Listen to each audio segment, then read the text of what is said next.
সকালেই আমরা নজর রেখেছিলাম ডাবগ্রাম ফুলবাড়িতে, সেখানে উত্তেজনার খবর। আর এবার যে খবর সামনে উঠে আসছে, শিলিগুড়িতে ফের উত্তেজনা। বিজেপি বিধায়ক শেখা চট্টোপাধ্যায়কে স্লোগান তৃণমূলের, তৃণমূল কর্মীদের পাল্টা স্লোগান বিজেপি।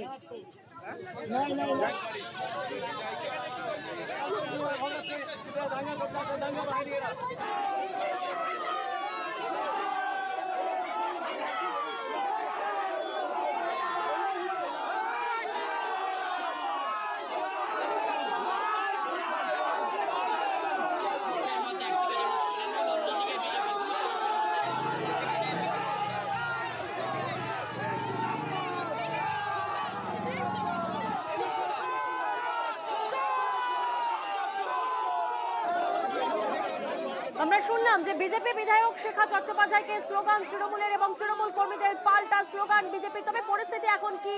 কারণ যেমনটা আমরা জানতে পারছি যে ফের উত্তেজনার পরিস্থিতি। প্রতিনিধি বিশ্বজিৎ এই মুহূর্তে আমাদের সঙ্গে রয়েছেন। বিশ্বজিৎ, তোমার থেকে জানতে চাইবো যে এই মুহূর্তে ঠিক কি পরিস্থিতি চলছে। দেখো, এই মুহূর্তে কেন্দ্রীয় বাহিনী এবং এখানকার স্থানীয় পুলিশ কিন্তু ঘটনাস্থলে আসে। প্রচুর পরিমাণে পুলিশ ঘটনাস্থলে রয়েছে। মূলত যে জটলা বাঁধা হচ্ছিল, যে কারণে এখানে বিজেপি বিধায়িকা এসেছিলেন, তিনি খবর পান যে স্থানীয় তৃণমূলের কাউন্সিলর এই বুথে কিন্তু জ্যাম করেছেন, তিনি ভোটারদের প্রভাবিত করার চেষ্টা করছেন। সেই খবর পাওয়ার পরে তিনি যখন ঘটনাস্থলে আসেন, তার গেটে ঢোকার আগেই কিন্তু বিজেপি তৃণমূলের কর্মীরা প্রথমে তাকে স্লোগান দেয় এবং সেই স্লোগানের পর বিজেপি কর্মীরা পাল্টা স্লোগান দেয়। মূলত জয় বাংলা এবং জয় শ্রীরাম স্লোগানে কিন্তু কার্যত হাতাহাতির পরিস্থিতি তৈরি হয়। তবে কেন্দ্রীয় বাহিনীর যারা জওয়ানরা রয়েছেন তারা কিন্তু সেই পরিস্থিতি সরিয়ে মূলত এই যে ভোট গ্রহণ কেন্দ্র যেখানে জটলা বাঁধা হচ্ছিল, সেই ভোট গ্রহণ কেন্দ্র কিন্তু একবারে পরিষ্কার পরিচ্ছন্ন করে দেয়। তবে এখন পর্যন্ত পরিস্থিতি থমথমে রয়েছে।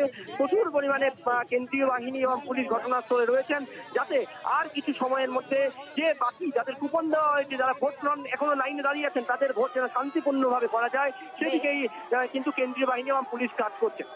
বেশ, অর্থাৎ পরিস্থিতি এখনো থমথমে।